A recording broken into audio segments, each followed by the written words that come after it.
नमस्कार दोस्तों, आज सुबह की ताज़ा खबर जानने से पहले अगर चैनल में नए हैं तो चैनल को सब्सक्राइब करके बेल आइकन को प्रेस कर लीजिए। आज की पहली खबर, जियो और एयरटेल की बढ़ गई टेंशन। भारत सरकार की दूरसंचार कंपनी बीएसएनएल ने देश भर में ई सिम सेवाओं की शुरुआत कर दी है। इसके लिए बीएसएनएल ने टाटा कम्युनिकेशन के मूव प्लेटफॉर्म को साथ समझौदारी की है। इस कदम का उद्देश्य भारत का डिजिटल संरचना को और मजबूत करना और ग्राहकों को अधिक सुरक्षित और आसान मोबाइल कनेक्टिविटी का अनुभव देना है। ई सिम तकनीकी की मदद से बीएसएनएल यूजर्स अब 2G, 3G और 4G नेटवर्क को बिना फिजिकल सिम लगाए केवल एक QR कार्ड को स्कैन करके ही एक्टिवेट कर सकेंगे। डुअल सिम स्मार्टफोन रखने वाले यूजर से एक ही डिवाइस में फिजिकल सिम और ई सिम दोनों के इस्तेमाल कर पाएंगे। इसके साथ ही जो लोग अंतर्राष्ट्रीय स्तर पर यात्रा करते हैं उनके लिए यह फीचर खास लाभकारी होगा, क्योंकि विदेश में लोकल ऑपरेटर का नेटवर्क इस्तेमाल करते हुए भी अपना बीएसएनएल नंबर सक्रिय कर पाएंगे। अगली खबर, यूपीआई पेमेंट यूजर्स के लिए बड़ी खबर। आज के डिजिटल युग में निवेश और भुगतान के लिए यूपीआई सबसे लोकप्रिय और तेज माध्यम बन चुका है। चाहे म्यूचुअल फंड हो या शेयर बाजार में निवेश, अब पैसा ट्रांसफर करना कुछ सेकंड की बात हो गई है। लेकिन डिजिटल ट्रांजैक्शन के साथ ऑनलाइन फ्रॉड के मामले भी तेजी से बढ़ रही है। नई धोखाधड़ी के खतरे को कम करने के लिए निवेशकों को अधिक सुरक्षा देने के उद्देश्य से भारतीय प्रतिभूति एवं विनिमय बोर्ड यानी सेबी ने एक नया और अनोखा सिस्टम शुरू किया है। इस नई सिस्टम को इस्तेमाल करते वक्त जब आधार वैलिडिटी वाले यूपीआई हैंडल पर पेमेंट करेंगे तो आपकी भुगतान स्क्रीन पर एक खास तरह का त्रिकोण होगे थम्स अप आइकन दिखाई दे जाएगा। यह विजुअल कंफर्मेशन को दर्शाता है कि आप सेबी द्वारा मान्यता प्राप्त संस्था के से ही पैसा भेज रहे हैं।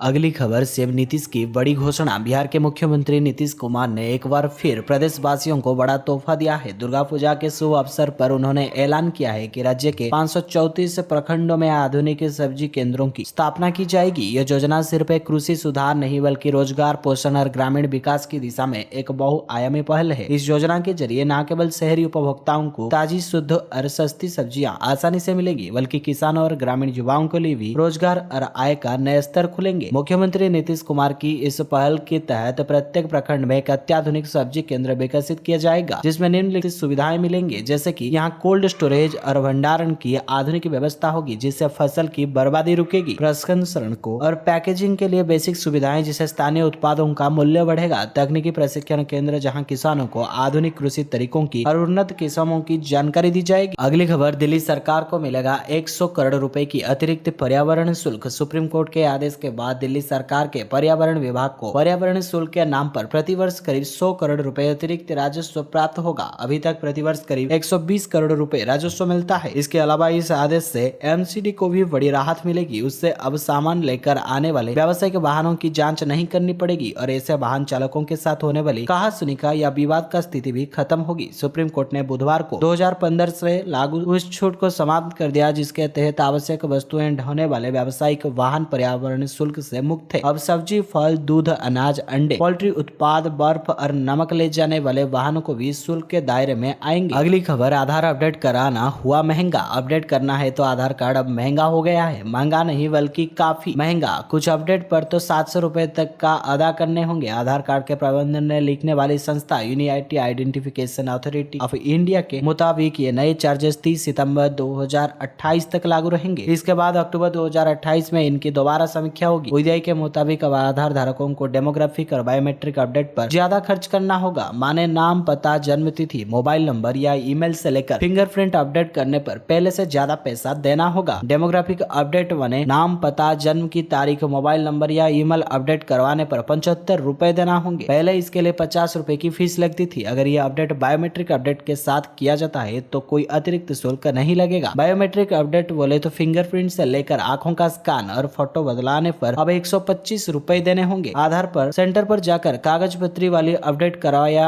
यानी आईडी मुफ्त, फ्री और एडवांस प्रूफ के लिए बदलाव हुआ है तो अब 50 की जगह 75 रुपए देने होंगे। माई आधार पोर्टल पर यह सर्विस 14 जून 2026 तक मुफ्त रहेगी। आधार का प्रिंट आउट पहली बार निकाला तो 40 रुपए और दूसरी बार निकाला तो 50 रुपए का भुगतान करना होगा। अगली खबर, राशन कार्ड की ई-केवाईसी को लेकर आया है बड़ा अपडेट। भारत सरकार ने 2025 में राशन कार्ड के लिए नए नियम लागू कर दिए हैं, जो देश की खाद्य सुरक्षा व्यवस्था में बड़ा धमाका साबित हो रहा है। अब बिना ई-केवाईसी के राशन लेना नामुमकिन हो जाएगा। ये कदम सरकार की उस सख्त की नीति का हिस्सा है जिसका मकसद साफ है, सब्सिडी वाला अनाज सिर्फ असली हकदारों तक पहुँचे। Ration card e KYC new rules 2025 के लाखों परिवारों की नींद उड़ा दी है, क्योंकि बदलाव सीधे उनकी थाली से जुड़े हैं। नई व्यवस्था राशन कार्ड धारकों को तुरंत ई-केवाईसी करना होगा, वरना सरकारी राशन का सपना टूट जाएगा। सरकार ये फैसला राशन वितरण और पारदर्शी बनाने और भ्रष्टाचार की जड़ें उखाड़ने का जोरदार प्रयास है। जो परिवार इन ration card e KYC new rules 2025 का पालन नहीं करेंगे, उन्हें राशन से हाथ धोना पड़ेगा। यह बदलाव आम आदमी के लिए राहत और चेतावनी दोनों है। राहत इसलिए क्योंकि असली जरूरतमंदों को ज्यादा फायदा मिलेगा और चेतावनी इसलिए क्योंकि लापरवाही महंगाई पड़ेगी। अगली खबर, पीएम किसान योजना। फार्मर रजिस्ट्री को बिना नहीं मिलेंगे पीएम किसान के पैसे। किसान अब सरकार की योजनाओं का लाभ लेने के लिए फार्मर रजिस्ट्री करवाना अनिवार्य हो गया है। प्रधानमंत्री किसान सम्मान निधि की 21वीं किस्त और कृषि विभाग की अन्य योजनाओं का लाभ सिर्फ उन्हीं किसानों को मिलेगा जिनका पंजीकरण समय पर पूरा हो गया है। यह कदम सुनिश्चित करता है कि हर पात्र किसानों को लाभ बिना किसी देरी या परेशानी के मिल सके। यूपी में विशेष रजिस्ट्री कैंप लगाए जा रहे हैं, जहां किसान अपने जरूरी दस्तावेज लेकर आसानी से रजिस्ट्री कर सकते हैं। इस प्रक्रिया में किसान न केवल पीएम किसान योजना की किस्त समय पर पाएंगे, बल्कि बीज वितरण, सब्सिडी और प्रशिक्षण जैसी अन्य सरकारी योजनाओं का लाभ भी आसानी से ले सकेंगे। यह अभियान 29 सितंबर से 10 अक्टूबर तक चलेगा। इस दौरान सभी ब्लॉक और तहसील कार्यालयों में सुबह 10 बजे से शाम 5 बजे तक पंजीकरण कैंप लगाए जाएंगे। अगली खबर, ई कॉमर्स पर सरकार का सख्त हमला। भारत में ऑनलाइन शॉपिंग दिन ब दिन तेजी से बढ़ रही है। लोग अब घर बैठे ही अपने पसंदीदा सामान, कपड़े, इलेक्ट्रॉनिक्स, जूते और खिलौने आसानी से खरीद सकते हैं। अमेजन, फ्लिपकार्ट जैसे अन्य बड़े ई कॉमर्स प्लेटफॉर्म हर दिन लाखों ऑर्डर संभालते हैं। ऐसे में ग्राहकों की सुरक्षा और उनके पैसे की सुरक्षा बहुत जरूरी हो जाती है। इसी कारण से सरकार ने ऑनलाइन शॉपिंग प्लेटफॉर्म पर सख्त गिरवानी शुरू कर दी है। सरकार का मकसद है कि ग्राहक की सुरक्षित और भरोसेमंद और पारदर्शी तरीके से ऑनलाइन खरीदारी हो सके। सरकार ने देखा है कि कुछ ई कॉमर्स कंपनियां कैश ऑन डिलीवरी ऑर्डर पर 7 से लेकर 10 रुपए तक की अतिरिक्त फीस ले रही है। इसका मतलब है कि अगर आप डिलीवरी के समय पैसे देते हैं तो आपको थोड़ी ज्यादा रसीद चुकानी पड़ सकती है। सरकार अब जांच कर रही है कि क्या कंपनियां ग्राहकों को प्रीपेड ऑर्डर के लिए मजबूर तो नहीं कर रही है। साथ ही अगर प्रीपेड ऑर्डर कैंसिल हो जाए तो रिफंड देरी क्यों होती है, यह भी देखा जा रहा है। ई कॉमर्स कंपनियों का कहना है कि ये छोटी फीस ऑर्डर फैसल रोकने के लिए है, जिससे इन्वेंट्री और लॉजिस्टिक पर असर ना पड़े। लेकिन उपभोक्ता संगठन इसे नहीं मानते, क्योंकि इससे ग्राहकों को पैसा ब्लॉक रहता है और कंपनियां उस पैसे पर ब्याज कमा लेती है। ग्राहक किसी भी समस्या के लिए नेशनल कंज्यूमर हेल्पलाइन पर शिकायत दर्ज कर सकते हैं। अगली खबर, यूपी में महिलाओं की बड़ी खुशखबरी। दिवाली से पहले उत्तर प्रदेश की महिलाओं के लिए राहत भर खबर सामने आई है। मुख्यमंत्री योगी आदित्यनाथ की अगुवाई वाली राज्य सरकार ने प्रधानमंत्री उज्ज्वला योजना के तहत 1.85 करोड़ से अधिक महिलाओं को मुफ्त गैस सिलेंडर देने का बड़ा ऐलान किया है। रसोई गैस की बढ़ती कीमतों से जूझे रहे लाखों परिवारों को इससे बड़ी राहत मिलने की उम्मीद है। राज्य सरकार ने इस योजना के लिए 1385 करोड़ रुपए का बजट पास किया है, जो राज्य की आर्थिक प्रतिद्वंदिता का दर्शाता है। इस योजना के तहत लाभार्थियों को महिलाओं को 2 चरणों में मुफ्त एलपीजी सिलेंडर उपलब्ध कराए जाएंगे। इस योजना का लाभ केवल उन्हीं महिलाओं को मिलेगा जो पहले से प्रधानमंत्री उज्ज्वला योजना के तहत पंजीकृत है। इसका मतलब ये है कि केवल बीपीएल श्रेणी में आने वाली महिलाएं इस योजना में उज्ज्वला लाभार्थियों की सूची में दर्ज होगी। सरकार ने योजना को पारदर्शी और डिजिटल रूप में सक्षम बनाने के लिए कुछ शर्तें भी तय की है। ई-केवाईसी पूरी होनी चाहिए, आधार कार्ड बैंक खाते से लिंक होना अनिवार्य है। जिस महिलाओं ने यह प्रक्रिया अभी तक पूरी नहीं की है, उन्हें 31 सितंबर 2025 तक का समय दिया जाएगा। यदि निर्धारित समय तक आवश्यक दस्तावेज और प्रक्रिया पूरी नहीं की गई तो ये महिलाएं योजना के लाभ से वंचित रह सकती है। अगली खबर, ट्रंप ने किया इशारा और एप्पल ने लिया इतना बड़ा फैसला। एप्पल ने एक बेहद चर्चित और विवादित ऐप ICE ब्लॉक को अपने ऐप स्टोर से हटा दिया है। यह फैसला डोनाल्ड ट्रंप सरकार के सीधे दबाव के बाद लिया गया है। ICE ब्लॉक ऐप ऐसा ऐप था जो यूजर्स को ICE यानी immigration and customs enforcement agents की मौजूदगी के बारे में अलर्ट करता था, जिससे अप्रवासियों को समय रहते छुपने या बचने का मौका मिल जाता था। ICE ब्लॉक और ऐसे अन्य ऐप्स को सुरक्षा कारणों से हटाया गया है। कंपनी ने कहा कि हमें कानून प्रवर्तन एजेंसियों से जो जानकारी मिली उसके आधार पर हमने ऐप हटाया, क्योंकि इससे एजेंट्स को सुरक्षा का खतरा होता है। ICE ब्लॉक अमेरिका में सबसे ज्यादा डाउनलोड किया गया ऐप बन गया था। खासकर कर अप्रवासी समुदायों में यह ऐप छुपी सूचना पहले दे देता था, जिससे अनडॉक्यूमेंटेड साइन क्लेम्स और वीजा डिटेल्स को सच हो जाने का समय मिल जाता था। लेकिन अमेरिका न्याय विभाग ने एप्पल को चेतावनी दी कि ऐसे ऐप्स कानून व्यवस्था और कमजोर करते हैं और फेडरल एजेंट्स की जान को खतरे में डालते हैं। एप्पल अब एक बार फिर सरकार और पब्लिक के बीच संतुलन बनाने की कोशिश में फंस गया है। एक तरफ उसे ट्रंप प्रशासन से संबंध बनाए रखना पड़ेगा, दूसरी तरफ वो खुद यूजर्स प्राइवेसी और फ्री स्पीच का समर्थक भी बताता है। अगली खबर, पूरे 20,000 तक की बचत। यूजर ने बताया कि GST कटने के बाद कितने में पड़ेगी on road bullet 350। Yogesh Noida में एक प्राइवेट फर्म में कार्यरत है और लंबे लंबे समय से रॉयल एनफील्ड बुलेट खरीदना चाहते थे। वो जब भी अपनी पसंदीदा बाइक खरीदने की प्लानिंग करते तो बजट उनके आड़े आ जाता, लेकिन बीते दिनों गुड्स एंड सर्विसेज टैक्स यानी जीएसटी में हुए तगड़े रिफॉर्म ने उन्हें ड्रीम बाइक खरीदने में बड़ी मदद की है। हाल ही में उन्होंने अपने पसंद की नई रॉयल एनफील्ड बुलेट 350 खरीदी है और नवरात्रि के बीच की गई इस खरीदारी में उन्होंने मोटी बचत की है। अब सोचिए, वही बाइक जिसके लिए वो लंबे समय से प्लानिंग कर रहे थे अब उनके गैरेज में खड़ी है। उनकी खुशी ऐसे की पूछिए मत। और इस खरीदारी का एक्सपीरियंस वो भी एकदम आसान और स्ट्रेस फ्री। बजट की टेंशन गई, सपनों से सीट पकड़ ली। तो आइए जाने तो कैसे वो खरीदे ये बुलेट। जोगेश का कहना है कि जब उन्होंने बाइक खरीदने की सोची थी तो ये लगभग 100 या 120 सीसी मोटरसाइकिल या स्कूटर खरीदने का प्लान कर रहे थे, क्योंकि उनके बजट में थी और इनका मेंटेनेंस भी किफायत होता था। जीएसटी छूट के बाद बुलेट 350X शोरूम कीमत 1,62,000 रुपए की होगी, जिससे युवा आसानी से खरीद पाए। अगली खबर, प्रेमानंद महाराज ने करवा चौथ को लेकर कह डाली ऐसी बातें। करवा चौथ का त्योहार आने वाला है और इसी दिन स्वागत औरतें अपने पति के लिए व्रत रखी है। मान्यता है कि ऐसा करने से उनकी उम्र लंबी होती है और मुसीबत टल जाती है। इस पर वृंदावन वाले प्रेमानंद जी महाराज ने कुछ ऐसा कह डाला जो महिलाओं को हैरान करने के लिए काफी है। उनके पास एक ऐसी महिला पहुंची थी जिसने वो करवा चौथ को लेकर सवाल पूछा था। प्रेमानंद महाराज ने खुले शब्दों में कहा कि करवा चौथ से किसी की मृत्यु नहीं टली जा सकती है। वायरल हो रहे इस मीडिया वीडियो में आप देख सकते हैं कि महिला ने बाबा जी से सवाल पूछा कि महिलाएं करवा चौथ का व्रत किस उद्देश्य से रखती है। प्रेमानंद महाराज की जवाब दे, ये छोटे बहुत छोटी मोटी बातें, गाँव गली वाली बातें, अनुष्ठान किसी की मृत्यु को थोड़ी बचा सकती है क्या? करवा चौथ किसी की मृत्यु को बचा लगी कैसे? ये तो बिल्कुल पक्का समझो कि जो विधान में लिखा है वो होना सुनिश्चित। अगली खबर, टिकटॉक से सीधी टक्कर। इंस्टाग्राम अपने इंटरफेस में बड़ा बदलाव करने की तैयारी कर रहा है। मेटा ने भारत में सीमित उपयोगकर्ताओं के लिए एक नया फीचर टेस्ट करना शुरू किया है, जिसके तहत ऐप खोलते ही सीधा रील्स फीड दिखाई देगा। अब तक होम स्क्रीन पर प्राथमिकता फोटो पोस्ट की दी जाती थी। टेस्ट वर्जन में सबसे ऊपर स्टोरीज नजर आएंगी, लेकिन नीचे स्क्रॉल करते हुए पूरा स्क्रीन रील से भर जाएगा। नेविगेशन बार में भी बदलाव किया गया है। यहाँ आपका सबसे प्रमुख स्थान रील्स और डायरेक्ट मैसेज को मिलेगा। मेटा के अतिरिक्त आंकड़ों के अनुसार इंस्टाग्राम पर सबसे अधिक इस्तेमाल अब रील्स और डीएम का हो रहा है। खासकर युवा यूजर शॉर्ट वीडियो और प्राइवेट चैट को प्राथमिकता दे रही है। इसी बीच ये कंपनी ऐप की रील्स प्लेटफॉर्म बनाने के लिए दिशा में आगे बढ़ रही है। ये रणनीति टिकटॉक के मॉडल से मिलती जुलती है, जहाँ छोटे मोटे वीडियो मुख्य कारण आकर्षक बनते थे। इंस्टाग्राम प्रमुख एडम मोसरवी कह चुके हैं कि ये क्रिएटर्स और आम यूजर दोनों का ध्यान फोटो पोस्ट को तुलना में रील्स और मैसेजिंग पर अधिक। उपभोक्ताओं के लिए यह बदलाव वैकल्पिक है। जो लोग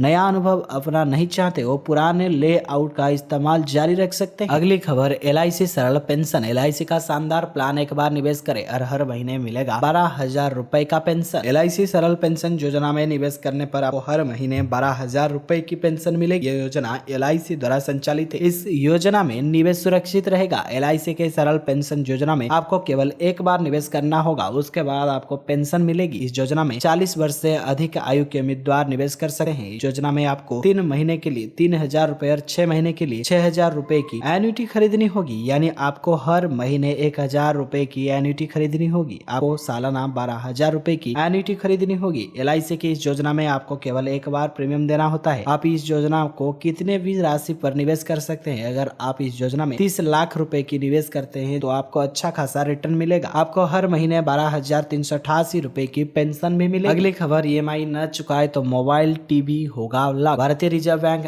RBI एक ऐसी व्यवस्था लाने की तैयारी कर रहा है जिससे उपभोक्ताओं यदि अपनी EMI समय पर नहीं चुकाते तो उसके कर्ज पर खरीदे गए प्रोडक्ट और सेवाओं को बंद कर दी जाएगी। ये कदम मोबाइल टीवी, वॉशिंग मशीन और अन्य इलेक्ट्रॉनिक्स प्रोडक्ट्स पर दिए जाने वाले छोटे कर्ज की वसूली आसान बनाने के लिए उठाया जा रहा है। इसके लिए RBI ने बैंक और वित्तीय संस्थानों की बातचीत शुरू कर दी है। वित्तीय विशेषज्ञ आदिल शेट्टी का मानना है कि फिलहाल मोबाइल, लैपटॉप या टीवी जैसे प्रोडक्ट्स पर मिलने वाला कर्ज कोलेटरल फ्री होता है। यदि इसका EMI चुकाने में चूक होता है तो बैंक के पास इसकी कोई गारंटी नहीं होती। इसी कारण इन पर ब्याज दर 14 से लेकर 16% तक रहती है। अगर नया सिस्टम लागू होता है तो ऐसे कर्ज या सिक्योर्ड लोन को श्रेणी में रखा जाएगा। इसका मतलब ये है कि ब्याज दरें भी घट सकती है और बैंक को लोन रिकवरी का भरोसेमंद तरीका भी मिल जाएगा। तो दोस्तों, आज के लिए इतना ही। मिलते हैं अगले वीडियो में फिर से कल सुबह नई ताजा खबर के साथ।